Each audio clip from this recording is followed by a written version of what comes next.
It is the final confession Tuesday of the year. Yes. And so not that we're excited about that. No. We just sounded like we were super pumped. We're like, It's just wild moving into another year. Yeah. I was just saying last night at a family dinner, I'm having a baby in 2015. It feels like, like the Jetsons, like space age. It's 2015. I know. You get a name. Is it a boy or a girl? Girl. Okay. Her name is Seneca. Okay, because Ooh, I like that. That's her name. Because if it was a boy, you're going to have to name him Elroy. Oh, no.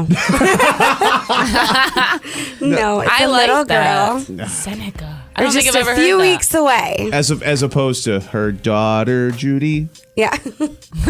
That's Jefford. Yes, That's a yes, reference. I know. Okay. I know. She looked Thank lost you. for a second. No, I wasn't. I Okay, knew. all right. I knew what it was. Yeah, it's the last show of the year. All right, so I want to talk about Christmas. It's either one of two things, okay? And we've talked before about dealing with family during the holidays and whatnot. And if that's something you want to explore, it's online. It's unlikekiss.com because we've covered it a couple times. Yep. I want to talk to you about depression. Okay. Because holiday time, it's either people are super duper happy and they're really into the spirit of the season, or for a lot of people, it is like people are down in the dumps. Stressful. And the song goes, it's the most wonderful time of the year. It either is or it really, really isn't. And there's a lot of people where it's like that for. So for people that aren't feeling it, for people that really this is the worst time of the year, what are some ways to kind of help get through this? Because people,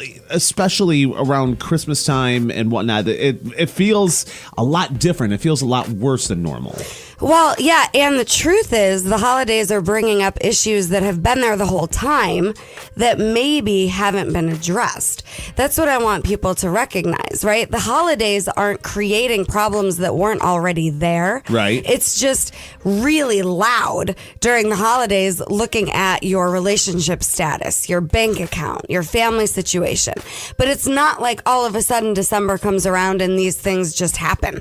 It's been going on. And so the good news is you have an opportunity to deal with and start to change anything that you've got going on in your life that you've outgrown or that you're feeling like doesn't actually work for you. So I want people to take on leadership of their lives. Take on leadership of your own experience.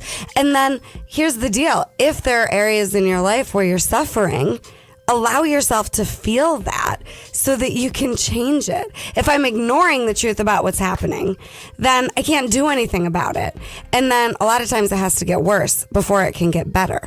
So it's okay if you're having sadness come up, anger come up, fear come up during the holiday season. That's totally okay. But then get that there is so much that you have control over moving into the next year and right now that can help, but you're not stuck. Adults are not victims, period. And I'm just going to be really bold and say that. We're not victims, except in our minds. So you're not stuck. There's a lot you can do. And then whatever it is that you're looking for, that you're wanting different, here's the truth. If you really want it, get committed. And that means being willing to do whatever it takes to go get it. Now, here's the I don't want to say a pushback, but at the same time, you're saying it's okay to be angry. It's okay to be sad. It's okay to be, vulnerable and whatever. But at the same time, a lot of people feel like they can't because they have to be around family and friends. And you can't be, the quote unquote Debbie Downer at the family Christmas table. You know what I'm saying? Because then that you don't want to be known as that. A lot of people don't want to be, have the focus on them because of that negative stuff. So I think that kind of plays into it too. So it's hard to, take ownership of the feelings that you have, but you can't do it in front of, 30 people at grandma's house. Why not? See, I say be yourself wherever you go because it radiates off you like the sun anyway. You could try to put on your game face and people are going to feel your funky energy. So you might as well, instead of being fake, just be yourself. And then what I'm saying is feel your feelings, whether you're more comfortable doing doing it alone or with people is your decision. I don't care either way. I'm saying just feel your feelings. But then also focus on what your goals are and come up with some action steps to get you closer to them. If you're just going to wallow in your stuff without looking at what can I do to get closer to what I want, yeah, it's a downward spiral. But if you're feeling your feelings, knowing what you want instead of what you have, and then taking action towards those goals, you're going to start to feel a lot better. Don't give up on your goals ever. I think I think a lot of it is a lot of people don't realize what it is or why they are having the Debbie Downer stuff. So is there a way to kind of help put a thumb on, okay, this is why? Because some people may not even know. Yeah. Does that make sense? Absolutely. I think we have what we think we deserve, period. Say that again. I think we have what we think we deserve, period.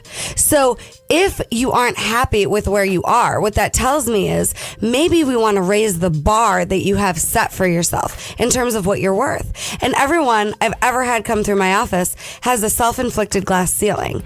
And that's it. That's all they think they can have. And some people's self-inflicted glass ceiling is higher than others. But I still want us to shatter that ceiling so that we have access to anything and everything. Because in my experience, no one is better than anyone else. And we all have access to jobs, money, great relationships, cars, houses, children, whatever it is that you're looking for. But if you don't know you're worth it, then you won't be able to chase after it. So I encourage people to journal, brainstorm, make a vision board of your dream life, your ideal world, your utopia, what it is that you would have if you could have anything. If money wasn't an obstacle, time wasn't an obstacle, no obstacles, what would you go for? And then slowly get yourself to a point where you're worth that by getting a coach or a mentor or a therapist, some type of support system that'll encourage you to go for it. What I love about the Radiance community of women that I've got is these women, they've done a lot of seminar work with me and they encourage each other to go after their dreams. They think they're crazy not to go after their dreams. Nice. Instead of, oh, really? You think you're worth that? Oh, really? You're going to, I don't know, you don't maybe want to take that risk. And a lot of us have those naysayers, right? I mean, no one told me it was a good idea to open Inspired Results in Utica, New York. Everyone told me I was nuts. And then that was okay. I was going to do it anyway. Right? So be willing to go after your dreams, regardless of what people think. Be willing to break through your self-inflicted glass ceiling of what you think you're worth and go for what you want, even if you've never seen it done before. I mean, I think that's the kicker. A lot of us have fear about going for something because we've never seen anyone actually get it. Do it anyway. Be the trailblazer in your family. Be the trailblazer in your friend, network of people who does it, even if you've never seen it done before. Local life coach Rebecca Silence, inspiredresultscoach.com. Make sure you like her on Facebook. Make sure you sign up for the newsletters, which are really, really good as well.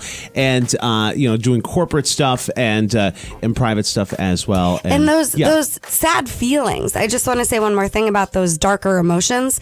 They're not bad. They're here to tell you there's something off in your life, that you're worth more than what you're creating. But then you're the one who has to love yourself more to go after what you want. The world can't do it for you. It's like the ghost of Christmas present. Mm-hmm. Look at me go. I love that. Look at that. Look at me go. Look at that. That's what's up.